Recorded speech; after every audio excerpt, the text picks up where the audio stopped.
नमस्कार विद्यार्थी व पालक मित्रांनो, संपूर्ण भारत देशामध्ये नीटची परीक्षा 21 जून रोजी झाली आणि आपल्या सर्वांना वेध जे लागलेले आहेत ते MBBSचं कॉलेज मला मिळेल का या संदर्भामध्ये।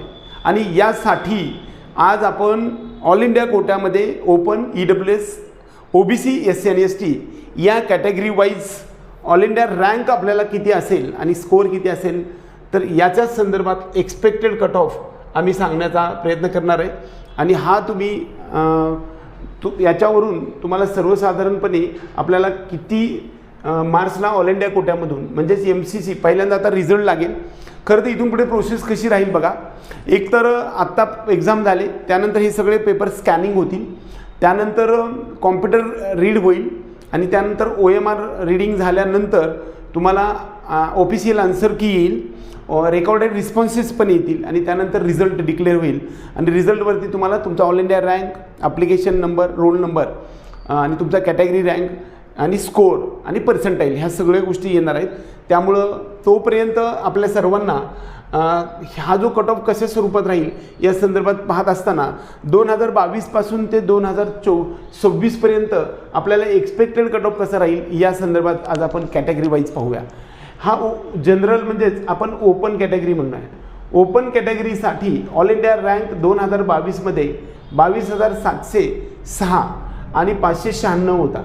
2023 मध्ये 23,674 आणि 610 एवढा ऑल इंडिया रँकमधून एवढ्या स्कोअर असणाऱ्या विद्यार्थ्यांना MBBSचं 15% कोट्यामधून ऑल इंडिया कोट्यामधून आपल्याला इकडं MBBS गव्हर्नमेंट मिळालेलं आहे। MBBS गव्हर्नमेंट मिळालेलं आहे। त्यामुळं हा मार्क्स आणि हा रँक आहे। आपल्याला रँक आल्यानंतर किती स्कोअर येणार आहे ते लक्षात येते। 2024 मध्ये 25,000 आणि 652 हा पेपर खूप सोपा होता, पण तरीसुद्धा बघा इकडे ह्याच्यामध्ये फारसा डिफरन्स आला नाही, परंतु मार्क्समध्ये मात्र खूप ड्रास्टिक चेंज आपल्याला दिसतोय। 2026चा जो पेपर आहे तो टफ लेवल होता, परंतु या ठिकाणी 27,360 आणि 525 किंवा 526 हा कट ऑफ आपल्याला 2025 मध्ये पाहायला मिळाला आहे। तोच जर आपण पाहायला गेलं तर एकंदरीत आता 2026 साठी ओपन कॅटेगरीसाठी आता इकडे आपण ऑल इंडिया रँक पाहत आलो आहे। ऑल इंडिया रँक बघा इथं 22,700, 23,674, त्यानंतर 25,000 आणि 27,000 हे सीट्स संपूर्ण भारत देशामध्ये वाढले की तो रँक आपला वाढत गेलेला आहे। आपण इकडे सुद्धा आपण असं धरलेलं आहे की 30,000 पासून ते 30,600 पर्यंत आणि जवळपास 520 ते 530 पर्यंत मार्क्स असणाऱ्या विद्यार्थ्याला हे ओपनमधून हे कॉलेज आपल्याला ऑल इंडिया कोट्याच्या 15%मधून गव्हर्नमेंट MBBS मिळणार आहे। आता आपण OBC कॅटेगरीला पाहूया। इकडे बघा सेमच राहिला आहे, बऱ्यापैकी सेम आहे, सेमच राहिला आहे। त्या पद्धतीनं इकडे सुद्धा हा रँकमध्ये थोडाफार फरक राहील, नाहीतर बऱ्यापैकी OBCसाठी ऑल इंडिया कोट्यामधून गव्हर्नमेंट MBBS मिळण्यासाठीचा ऑल इंडिया रँकमध्ये थोडासा डिफरन्स आहे। बघा इथे 21 आहे, इकडे फार तर एक 550 मार्काचा 550 रँकचा ऑल इंडिया रँकचा फरक आहे। EWS OBC आणि ओपनमध्ये फारसा फरक नसतो।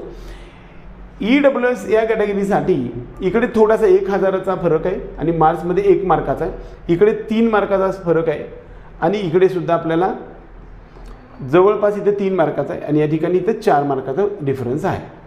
3 मार्काचा आहे, इकडे 3 आणि इथे 1 मार्काचा डिफरन्स आहे। त्याच पद्धतीनं ऑल इंडिया रँकमध्ये जर पाहायला गेलं तर 32,000 ते 33,000च्या आसपास ऑल इंडिया रँक असेल तर ऑल इंडियामधून तुम्हाला गव्हर्नमेंट कॉलेज मिळू शकणार आहे। हा स्कोअरमध्ये बघायला गेलं तर आपल्याला इकडे 519 पासून 529 धरूया आणि इकडे 516 पासून ते 526 पर्यंत आपल्याला येऊ शकणार आहे।